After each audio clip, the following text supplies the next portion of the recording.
Mental health is an important aspect of overall well-being, influencing how we think, feel, and act. Mental health encompasses our emotions, our psychological and social well-being. This affects how we handle stress, relate to others, and make decisions. Understanding mental health is the first step to taking care of mental health, right? So we have to understand what it is in order to put the right things in place so that we're successful. And so, what are some triggers of mental health issues? What are some indicators that you may be struggling with mental health? Stressful events in your life, maybe the loss of someone that you love, the loss or the death of a relationship, right? Because sometimes somebody doesn't have to be deceased, right, for us to have lost a relationship, right? And that is also a part of grieving, right? We're grieving relationships, like I said, of people who still exist in the world. Job loss, financial issues, trauma, issues that we didn't deal with as a child that are kind of resurfacing as an adult, abuse, significant life changes, and maybe even family history of mental illness, right? So a lot of times we can even see these things in young kids in elementary school, right? We're seeing signs of something's wrong. I don't know what's wrong, but something is wrong. And so as early as elementary school, we can see these indicators. So what does good mental health look like, right? Because we can talk about the negatives, but let's talk about what it looks to be healthy mentally, right?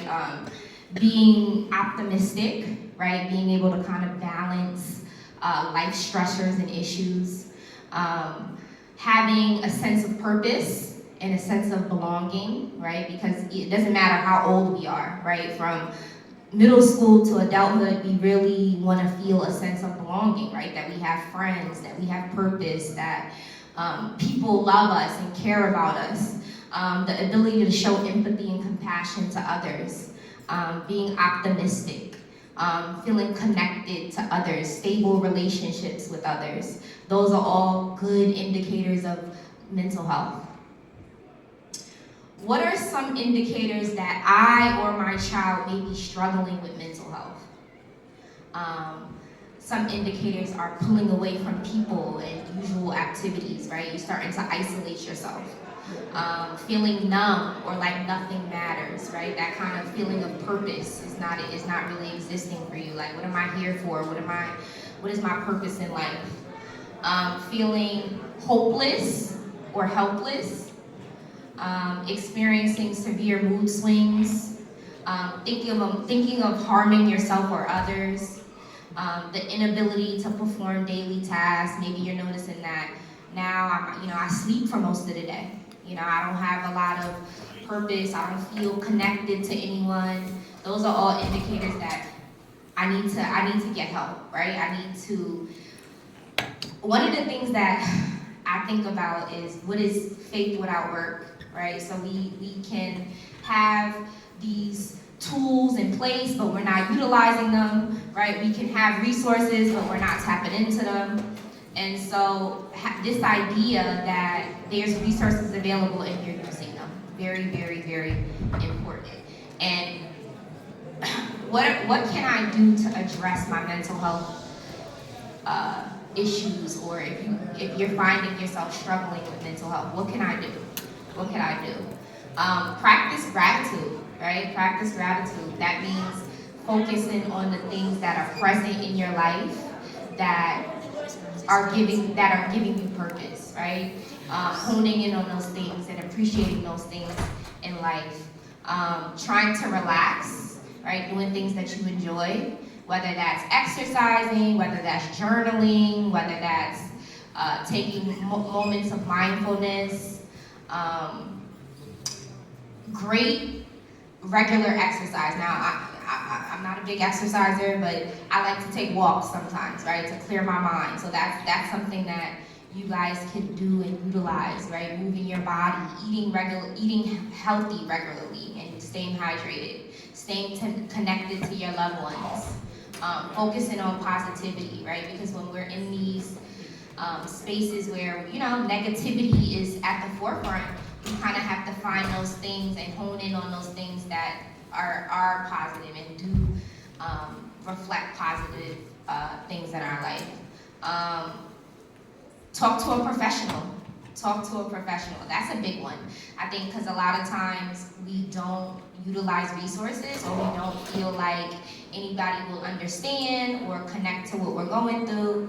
But talking to a licensed professional kind of also helps us relieve that stress, right? If we're bottling in our emotions, we're not talking about it, we just are closed in, how do we kind of release those things that we're going through, right? And I know specifically as students, working in a high school, that's something that can be kind of challenging, right? You don't trust, or you don't know that person, you don't have a relationship with that person.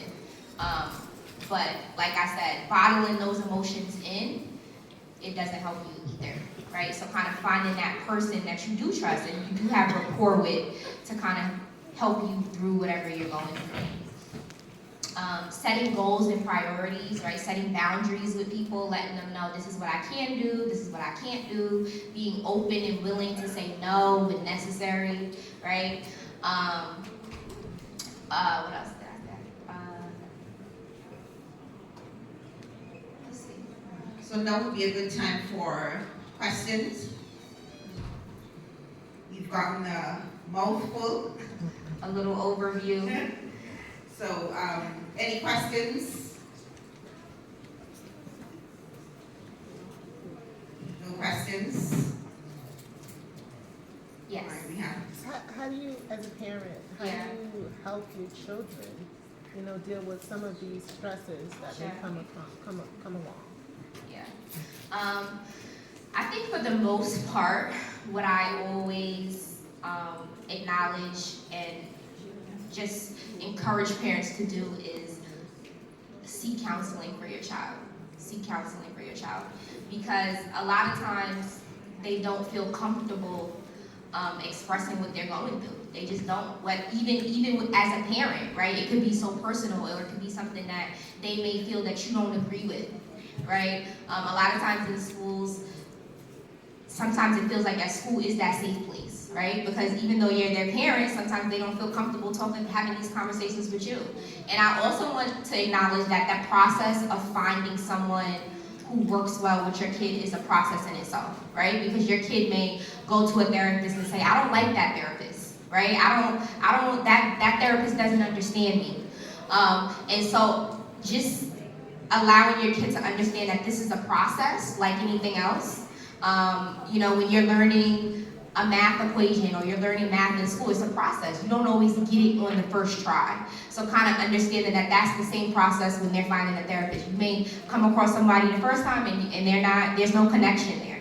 And you may have to go to someone else, and just acknowledging that it's a process and that you eventually will find somebody who you connect with if you're willing to commit to the process.